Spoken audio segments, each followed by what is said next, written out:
Hello everyone, welcome to this channel. I'm Aditi Jain, Senior Lecturer Beauty Culture और आज हम hair के structure के बारे में बात करेंगे. बेसिकली व्हाट इज़ हेयर, कितने टाइप के बाल होते हैं, टेक्सचर्स क्या हैं, ये सभी बात करेंगे. लेकिन उससे पहले ये जानना ज़रूरी है कि हेयर के बारे में किसी भी प्रोफेशनल को पता क्यों हो. एक्चुअली जो भी प्रोफेशनल लोग हेयर ड्रेसिंग की फील्ड में काम करते हैं उन्हें अगर टेक्सचर की और बालों की टाइप की जानकारी नहीं हो तो वो ट्रीटमेंट कभी भी ठीक नहीं कर सकते. आपने देखा होगा कुछ सॉफ्टवेयर्स में कि वो लोग हेयर कट्स को फ्रेम करते हैं फेस पर, लेकिन यदि आपका टेक्सचर सूटेबल नहीं है तो वो सॉफ्टवेयर किसी काम का नहीं है, क्योंकि आप उस टेक्सचर के हिसाब से बालों की किसी भी कट को करने के बाद ठीक तरीके से प्रेजेंट नहीं कर पाएंगे. अगर वेवी बाल हैं तभी स्टेप कट हो सकता है, अगर स्ट्रेट बाल हैं तभी ब्लंट कट हो सकता है. तो ये कुछ ज़रूरी बातें हैं. और प्रोफेशनल्स को अगर कलरिंग करनी है, परमानेंट वेविंग करनी है, केराटिन ट्रीटमेंट्स करने हैं, बहुत ज़रूरी है कि वो बालों की संरचना को पहले जानें. वो जानें कि कौन सा बाल हाथ में लेने पर कितना पोरस है, कितना केमिकल पिएगा या नहीं पिएगा. ये सब जानने के लिए आइए हम भी थोड़ा सा पढ़ते हैं हेयर के बारे में. चलिए, तो हेयर सबसे पहले मैं आपको बताना चाहूँगी कि बालों की जो पढ़ाई है उसका टेक्निकल नाम है ट्राइकोलॉजी. ठीक है, अब जब हमें ये पता चल गया कि हम ट्राइकोलॉजिस्ट बन सकते हैं तो आइए फिर पता करें कि बाल जो हैं उसकी शेप, साइजेस, कलर सब ह्यूमन बीइंग के अंदर अलग अलग हैं. वो क्यों हैं? बाल जो है वो प्रोटीन से बना हुआ होता है, स्किन का एक अपेंडेज है बाल भी, और वो केराटिन नामक एक प्रोटीन से बना होता है. अब इस केराटिन प्रोटीन जो है ये बालों को बनाता है, बट इसके अलावा जो संरचना में फ़र्क है वो इसलिए है क्योंकि बालों में ऑक्सीजन, कार्बन, सल्फर, ये सारी चीज़ें भी हैं. तो ये सारी चीज़ें जब हैं तो जब जिन बालों में कार्बन ज़्यादा होता है वे बाल ज़्यादातर थोड़े से मोटे होते हैं और काले होते हैं. पर कार्बन की कमी वाले बाल ज़्यादातर आप देखते हैं कि ब्लॉन्ड और येलो पिगमेंट वाले होते हैं. अगर हम हिंदुस्तान की बात करें तो हमारे यहाँ पर जनरली पिगमेंट्स दो ही तरीके के हैं बालों में, एक ब्राउन है, एक ब्लैक है. क्योंकि हमारे यहाँ पर आप देखेंगे कि ब्लॉन्ड कलर के बाल नहीं हैं. तो यूरोप में और अमेरिका में जहाँ पर कोल्ड कंट्रीज़ हैं और नॉर्दर्न जोन की तरफ हैं वहाँ पर हल्के बाल हैं, लेकिन जो इक्वेटर के पास हैं और उससे भी नीचे हैं उनके ब्लैक हैं बाल. ठीक है, तो अब ये फ़र्क मैंने अभी आपको बताया कि कुछ केमिकल्स की जो संरचनाएँ हैं वो ज़्यादा कम होने की वजह से फ़र्क दिखाई देता है. अब हेयर को अगर हम देखते हैं तो हेयर दो जगह पर स्थापित है. उसकी जो संरचना है वो इस तरीके की है कि आधा बाल जो कि हमारे स्कैल्प के अंदर है वो बाल जो है वो जीवित बाल है जिसे हेयर रूट कहते हैं, और ऊपर जो हम बाल देखते हैं वो मृत बाल है, उसे हम हेयर शाफ्ट कहते हैं. हेयर शाफ्ट जो है उसमें कोई भी संवेदना नहीं होती. दिखता है वो बाल हमें, लेकिन संवेदना नहीं है क्योंकि काटने पर या जलाने पर उसका एहसास नहीं होगा. लेकिन अगर हम बाल को खींचते हैं तो वो बाल रूट से खींचता है, तो रूट जो है वो जीवित है. अब रूट किसको कहते हैं? हेयर रूट के अंदर जो है, आप अगर सीधा से समझाऊं मैं तो अगर आपने कभी स्प्रिंग अनियन देखा है, कच्चा प्याज, जो उसकी संरचना है एग्जैक्टली वो हमारे बाल की संरचना है. जिस तरीके की ट्यूब का फॉर्म उसका होता है लंबा और पतला, और उसके ऊपर से हरे रंग के बाहर पत्ते निकलते हैं, वो हरे रंग के पत्ते हमारे बाल हैं. और जो अंदर रहता है प्याज का ट्यूब टाइप का नीचे जाकर और उसमें छोटी सी जड़ होती है, वो हमारे बाल के अंदर की संरचना है. वो जो ट्यूब टाइप की जगह है उसे फॉलिकल कहते हैं. और फॉलिकल के अंदर जहाँ पर नीचे डीप रूट में बाल होता है उस जगह पर नीचे एक गोल संरचना बनती है, उसे हेयर पैपिला कहते हैं. और पैपिला के ठीक नीचे एक कर्व बनता है और उसके अंदर नर्व एंडिंग्स आती हैं सारी, वो जगह हेयर बल्ब कहलाती है. वो कोनिकल संरचना की होती है.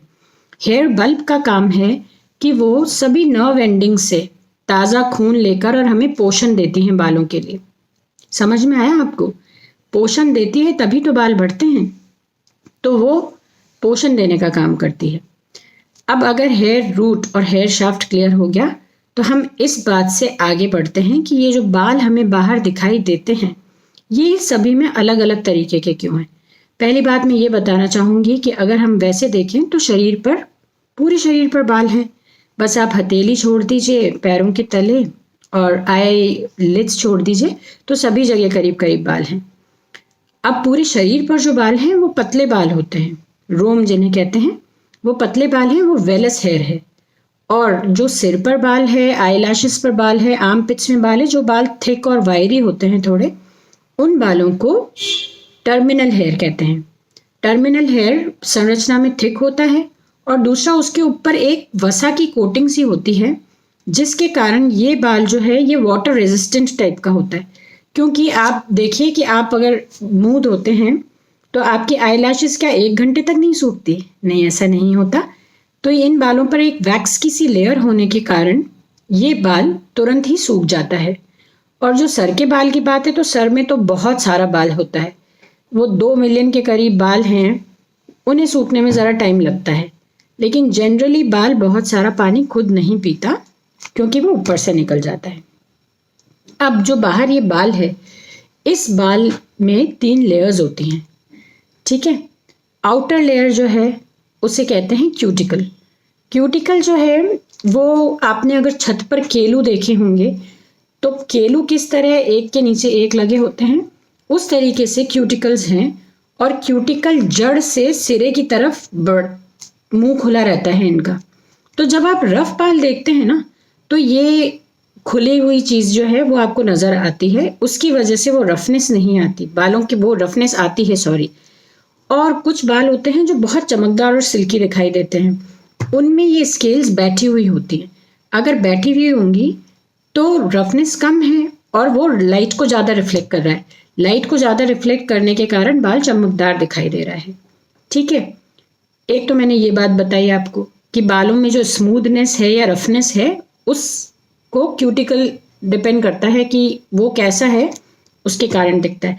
दूसरा जो क्यूटिकल का फंक्शन है, जब कोई भी केमिकल ट्रीटमेंट बालों पर करते हैं, मान लीजिए पर्म कर रहे हैं या केराटिन कर रहे हैं, स्मूथनिंग कर रहे हैं, तो उसका केमिकल अंदर जाना चाहिए, तभी वो बालों की संरचना को चेंज करेगा।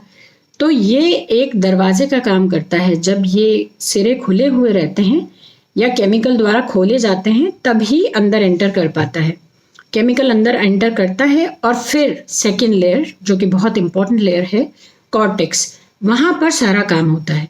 कॉर्टेक्स जो है वो स्पॉन्जी लेयर होती है और उसकी जो संरचना है वो इस तरीके की है कि वहाँ पर कलर का पिगमेंट जो बालों को कलर देता है, मेलानिन और प्रोटीन के बॉन्ड्स, सारी तरीके की संरचनाएं वहाँ पर हैं और वहीं पर सारी चीज़ें चेंज हो सकती हैं।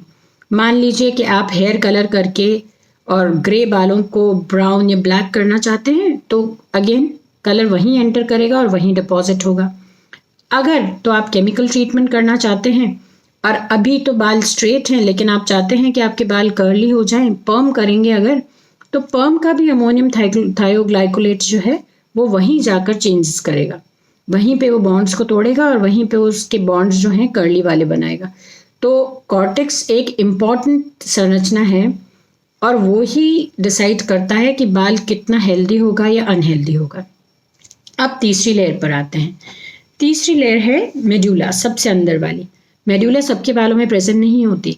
अगर आप कुछ लोगों के बाल देखते हैं जिनके बाल बिल्कुल सीधे गिरते हैं और बहुत ही पतले होते हैं, या किसी भी तरीके का कोई भी बाल जो कि बहुत पतला है, तो जनरली इसमें मेड्यूला नहीं है। मेड्यूला वो रीढ़ की हड्डी है जो बालों को टर्न एंड ट्विस्ट करवा सकती है।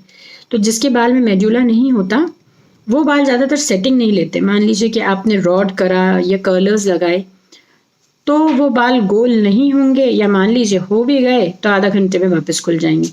ये इसलिए क्योंकि मेड्यूला प्रेजेंट नहीं है बालों में। चलिए, अब मैंने आपको ये तीनों लेयर्स तो बता दी। लेयर्स के बाद मैं बताना चाहती हूँ कि बाल कितने टाइप का होता है। एक बात तो मैंने पहले बताई थी कि टर्मिनल और वेलस हेयर है, लेकिन अब अगर जो सर पे बाल हैं उनको देखें तो आप देखेंगे किसी के बाल सीधे हैं, किसी के कर्ली हैं, किसी के वेवी हैं। सभी के बाल अलग अलग टाइप के हैं। वो क्यों हैं? क्योंकि ये तीनों लेयर्स तो पहले हम जान ही चुके हैं कि अगर मेड्यूला नहीं है तो बाल बहुत सीधा होगा और पतला भी होगा। अब दूसरी बात ये कि बालों का जो टेक्सचर है, टेक्सचर का मतलब होता है फील करना और देखने में कैसा लगना। आप देखेंगे कि एक कॉटन कपड़ा है वो खुरदरा होता है, एक सिल्क का कपड़ा है वो बहुत स्मूथ होता है फील करने में। तो ये क्या है, ये उस कपड़े का टेक्सचर है। इसी तरीके से बालों को भी हम फील करके देखें तो बाल अलग अलग तरीके के होते हैं, लेकिन टेक्सचर्स जो हैं वो इस बात पर बहुत ज़्यादा डिपेंड करते हैं कि बालों की थिकनेस क्या है। तो बालों की थिकनेस जो है वो 3 तरीके की होती है। एक होता है थिन एंड लिम्प बाल। अभी मैंने बताया ना कि मेड्यूला अगर प्रेजेंट नहीं है तो बहुत थिन बाल होता है। ऐसे बाल ऑल्दो 2 मिलियन होते हैं एक सिर के ऊपर, तो दिखने में इतना बहुत पतला होने के बावजूद भी सिर भरा हुआ दिखेगा। ये बात नहीं है कि आप बहुत दूर दूर बाल होंगे। अब दूसरा आता है मीडियम। मीडियम जो है उसके अंदर कॉर्टेक्स प्रेजेंट होता है। मेड्यूला प्रेजेंट है या नहीं है उसके बारे में कुछ कहा नहीं जा सकता, लेकिन फिर भी बाल भरे हुए दिखते हैं। और जनरली जो मीडियम टाइप का बाल होता है वो सारी संरचनाएं जितनी भी पर्म्स एंड ऑल हैं वो ले भी लेता है। तीसरा है थिक हेयर। थिक जो होता है वो काफ़ी मोटा बाल होता है और वायरी टेक्सचर भी हो सकता है, और कभी कभी थिक बाल सीधे भी हो सकते हैं। बहुत सुंदर दिखने वाले भी मोटे बाल थिक बाल हो सकते हैं। थिक बाल में एक ही प्रॉब्लम है कि वो बाल सूखता मुश्किल से है। कभी कभी थिक बाल थोड़ा अड़ियल भी होता है तो वो सेटिंग भी नहीं लेता। अगर हम उसके ऊपर कोई सेटिंग देना चाहें तो वो सेटिंग भी नहीं लेता। सबसे आसान जो है वो मीडियम है। मीडियम वाले बाल हर तरीके की सेटिंग को भी ले लेता है। चलिए अब मैं एक्चुअल टेक्सचर्स की बात करती हूँ कि अगर देखें ऐसे तो 4 तरीके के बाल हैं। आपके, मेरे, आपके आसपास में जो भी लोग हैं उनके बाल 4 तरीके के हो सकते हैं। पहला है स्ट्रेट हेयर, बिल्कुल सीधा बाल। मैंने अभी आपको पहले भी बताया था कि मेडुला नहीं प्रेजेंट होने वाला बाल भी सीधा होता है, लेकिन कुछ बाल होते हैं जो वैसे भी काफ़ी सीधा होते हैं, वो क्योंकि उनका जेनेटिक स्ट्रक्चर ऐसा होता है। तो जापानीज़ के बाल देखेंगे, कोरियंस के बाल देखेंगे, एब्सोल्यूट स्ट्रेट हेयर होता है उनका। तो वो क्या है, हेरिडिटरी रीजंस हैं, लेकिन फिर भी बाल बिल्कुल स्ट्रेट होता है। सेकेंड है वेवी हेयर टेक्सचर। अगर बाल ऊपर से सीधा है पर नीचे आके एक एस वेव बनाता है या फिर बीच बीच में भी थोड़ी वेव्स बनाता है, ऐसा बाल वेवी बाल है। इसे मोल्ड करके सीधा भी किया जा सकता है, कर्लर्स लगाकर ज़्यादा कर्ल्स भी बनाए जा सकते हैं। वेवी बालों में काफ़ी तरीके के हेयर कट्स हो सकते हैं। तीसरा है कर्ली बाल। कर्ली बाल जो होता है उसमें वेव ऊपर से लेके नीचे तक होती है, लेकिन अगर बालों को बढ़ा ले, मतलब अगर जेंट्स के बाल कर्ली हैं तो क्योंकि उनका बाल की लेंथ ही 1.5 से 2 इंच की होती है, तो 1.5 से 2 इंच में वो कर्ल सिर के ऊपर ही दिखाई देता है। बट अगर लेडीज़ की बात करूं तो लेडीज़ में बाल लंबा होता है। जनरली किसी का भी अगर आप देखें तो बाल 9 इंच से लेकर 20 इंच तक का होता है। तो ऐसे में क्या होता है, बालों में वजन आ जाता है। जब वजन आ जाता है तो बाल नीचे की तरफ खिंचता है, तो ऊपर ऊपर जो थोड़ा सा हिस्सा है उसका बाल तो सीधा हो जाता है और नीचे बाल में कर्ल रहता है। समझ में आई बात ना, क्योंकि खिंचाव आ रहा है तो वो जगह सीधी हो गई। ठीक है, तो इसलिए वो कर्ली बाल में कर्ल नीचे आ जाएगा। अब चौथा तरीके का है किंकी बाल। किंकी बालों में वायर को अगर आप या स्प्रिंग को अगर आप पकड़ें और छोड़ें तो किस तरह से कर्ल बनता है और फिर छोड़ने पर वापस इकट्ठा हो जाता है। ये वाला हेयर स्ट्रक्चर जो है ये अफ्रीकन लोगों का होता है। नीग्रो प्रजाति के जो भी लोग हैं उनमें वायरी स्ट्रक्चर पाया जाता है बालों का, जिसे कि किंकी हेयर कहते हैं।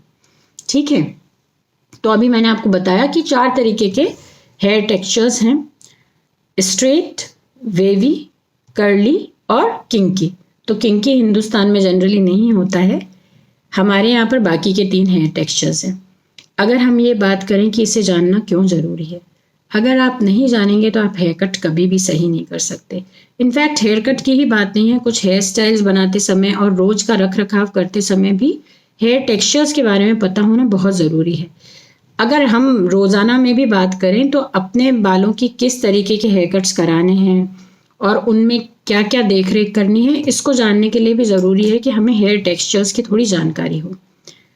चलिए तो ख़त्म करते हैं। नेक्स्ट लेक्चर में मैं आपके लिए फिर से हेयर का कुछ लेकर आऊँगी। Thank you and bye bye.